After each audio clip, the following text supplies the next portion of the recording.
And this is an interesting story as I had to take in because it took me a while to actually kind of trigger what was happening with it here, although it was pretty simple. Talk had been going on for the past couple of weeks about the White House Correspondents Dinner. The association has an annual dinner, and we already know that President Trump's not going. He didn't go in the last time. He had the joke told about him when Obama was there, and hilarity ensued. But the headline for this is that the White House Correspondents' Dinner, the association has announced the cancellation of their comedian for this year. It was slated to be Amber Ruffin, who was going to headline the gala dinner event. It marks a departure from the event's longstanding tradition of featuring comedic performances. Now, it's not necessarily a given thing. In the past couple of years, they've had historians come in and various other folks talk about things just to give the keynote. This year looks like no keynote will be happening at all based on, let's say, the conditions of the world. WHCA President Eugene Daniels stated that the focus of this year's dinner will shift towards honoring journalistic excellence and support to scholarships and aspiring journalists.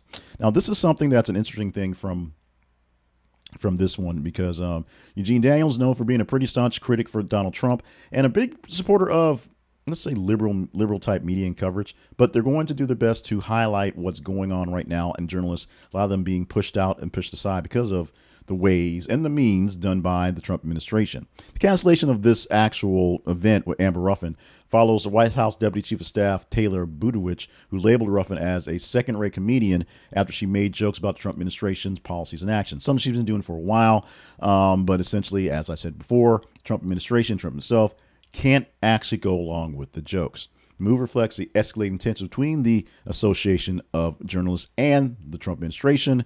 Right now, a lot of things happening with seats being taken away from traditional media to go to new media, whether they sort of earned it or not. And of course, right now, the Associated Press, a wire service that the world tends to get information from, suffering because they no longer have access to the White House pretty much together.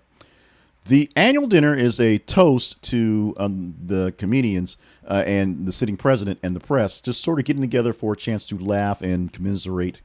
I meant that word on purpose, commiserate together, going back and forth. But the controversy happened, the biggest controversy happened in 2018 when Michelle Wolf's performance drew both parties' criticism, basically sharp criticism towards the Trump administration and the media, just not quite that funny.